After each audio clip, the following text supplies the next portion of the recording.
அனைவருக்கும் வணக்கம். நாம் இந்த வீடியோவில் வானவில் எப்படி ஈஸியாக ட்ரா பண்ணுறது அப்படிங்கிறத பற்றி பார்க்கலாம். ஒரு A4 சீட் எடுத்து ஒரு பெரிய செமி சர்க்கிள் ஃபஸ்ட்டு நீங்கள் ட்ரா பண்ணிக்கலாம். அதுக்கப்புறம் கீழ்ப்பகுதியில் ஒரு ஸ்லீப்பிங் லைன் வரைஞ்சி ஒரு 7 டாட் ஒரே அளவில் வச்சு நீங்கள் பண்ணிக்கணும். லெஃப்ட் சைடு 7 டாட் வச்சுக்கணும். அதே போல் ரைட் சைடும் 7 டாட் வச்சு இந்த மாதிரி காம்பஸில் நான் பண்ணிகிட்ருக்கிற மாதிரி நீங்கள் அந்த ஒவ்வொரு டாட்டையும் நீங்கள் ஜாயின் பண்ணணும். வர செமி சர்க்கிள் சின்னதாகவே வந்துகிட்டு இருக்கும். காம்பஸை கரெக்ட் மெஷர்மெண்ட்டில் வச்சு நீங்கள் ட்ரா பண்ணி ஆகணும். அப்பப்போ செக் பண்ணிகிட்டே இருங்க. காம்பஸ் உங்கள் கையை விட்டு நழுவாமல் பேலன்ஸோடு போடணும்.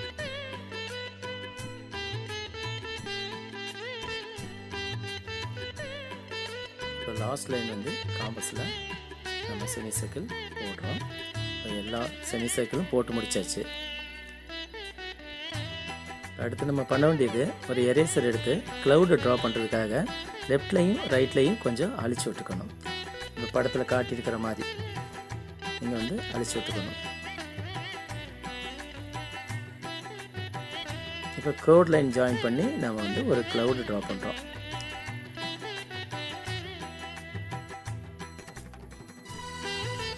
கொஞ்சம் லென்த்தியாகவும் மேலையும் கீழையும் கொஞ்சம் ஃபேட்டாகவும் இருக்கிற மாதிரி பார்த்துக்கணும்.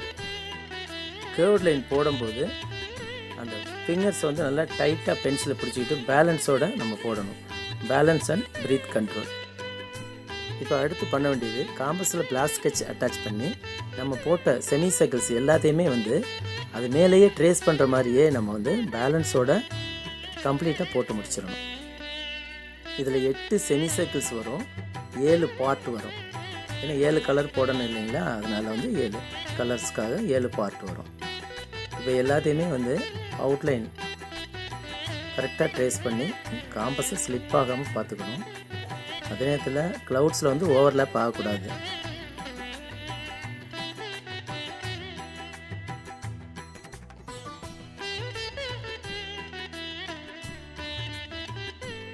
பிளாக் ஸ்கெட்ச் லைன் போடும்போது நல்லா அந்த பிளாக் ஸ்கெட்சை பேலன்ஸோடு கொண்டு போகணும். ரொம்ப ஸ்லோவாகவும் பண்ணக்கூடாது, ரொம்ப ஃபாஸ்ட்டாகவும் பண்ணக்கூடாது.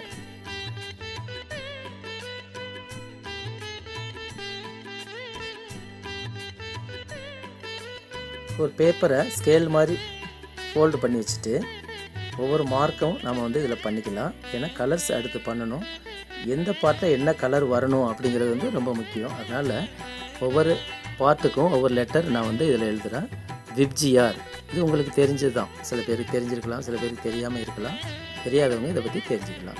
விப்ஜிஆர்னு சொல்லிட்டு எழுதிட்டு அந்த வீக்கு நம்ம வயலட் அதை மார்க் பண்ணிக்கிறோம். அப்போ தான் கலர் ஈஸியாக இருக்கும் போடுறது. ஐக்கு நம்ம என்ன பண்ணுறோம், இண்டிகோ டார்க் ப்ளூ. டி லெட்டருக்கு மேலே நம்ம light blue sky blue mark பண்ணிக்கிறோம். இப்போ ஜிக்கு நேராக க்ரீன். Y yellow.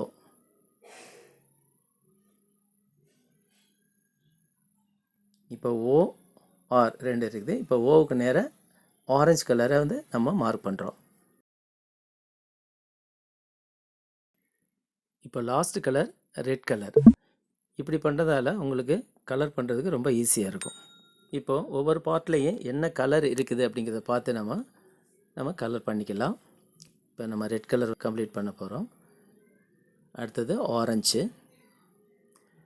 அவுட்டர் ஆகாமல் நம்ம அந்த லைன்ஸ்க்கு உள்ளேயே போடணும். ஆயில் பேஸ்டல் கலர்ஸ் தான் இப்போ நான் யூஸ் பண்ணிகிட்ருக்கிறேன்.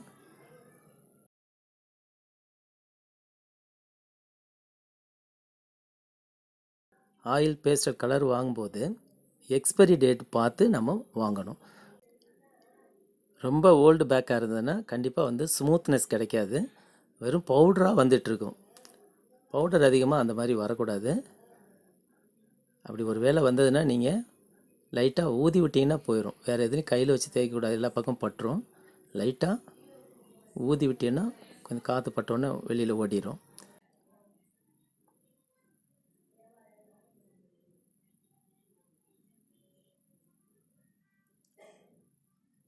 இப்போ ரெயின்போவுக்கு கலர்ஸ் கம்ப்ளீட் பண்ணிட்டோம். இப்போ க்ளவுட்ஸுக்கு வந்து நம்ம ப்ளூ அண்ட் கிரே பண்ணுறோம். இது வரைக்கும் நம்ம சேனலை சப்ஸ்கிரைப் பண்ணாமல் இருந்தீங்கன்னா மறக்காமல் சப்ஸ்கிரைப் பண்ணுங்கள். இனி தொடர்ச்சியாக வீடியோ கொடுக்கலான்ட்டு இருக்கிறேன். மீண்டும் ஒரு நல்ல வீடியோவில் சந்திக்கலாம். நன்றி, வணக்கம்.